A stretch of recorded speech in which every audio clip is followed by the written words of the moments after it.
Hey everyone, welcome back to Corporate Decoder, the place where we put on our magnifying glass to see what secrets the corporate world is hiding. Today we are looking at Cathay General Bancorp, and boy do they have some numbers to share. This is a current report, meaning Cathay General Bancorp is dropping news on us. The big news here revolves around their financial results for the quarter that just ended, the one ending the 30th of September 2025.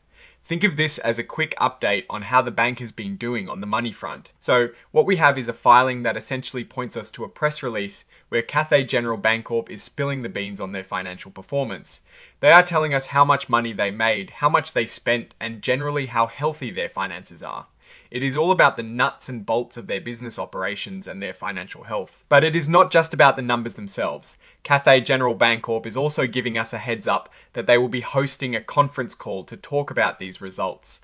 This is where they will dive deeper, explain what the numbers mean, and probably answer some tough questions from analysts. They're even providing presentation materials on their website.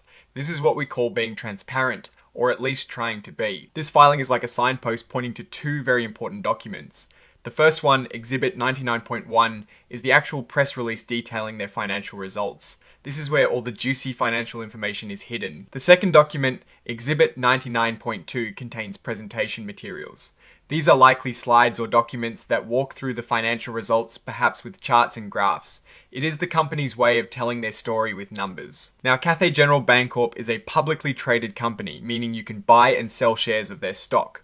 Their common stock trades on the Nasdaq Global Select Market under the ticker symbol. CATI, this ticket is the shortcut to finding their stock information on any stock market platform. And to wrap things up, the report is signed off by Heng W. Chen, who holds the important role of Executive Vice President and Chief Financial Officer. This tells us that the Chief Financial Officer has reviewed and approved the information being shared with the public. Now, let's talk about what all this means. This filing tells us that Cathay General Bancorp is releasing its third quarter financial results for 2025. They're not giving us all the exact numbers in this particular document, but they are directing us to the press release and presentation materials where all that important financial data lives. This is standard practice. Companies use these 8K forms to announce significant events, and in this case, the major event is the release of their latest financial performance report.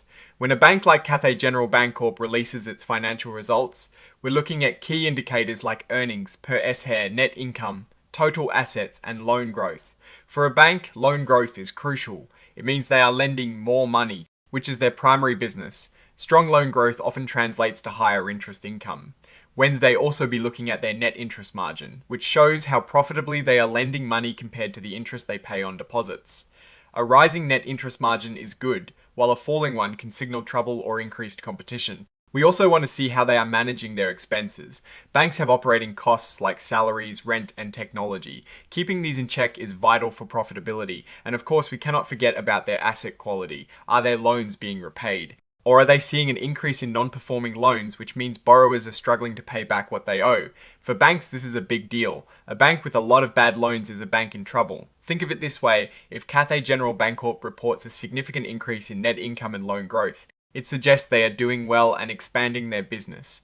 But if their expenses are also rising faster than their income, or if they are seeing more loans go bad, then that is a red flag. We would then expect the dividend to be stable or growing.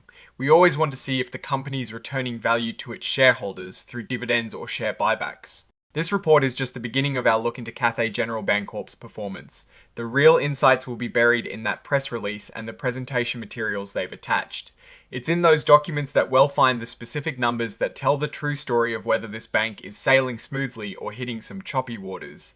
We will be looking for trends, comparing these numbers to previous periods to see if they are improving or declining, and analysing any forward-looking statements they make about their future prospects. Alright, that is our quick decode of this 8K filing from Cathay General Bancorp.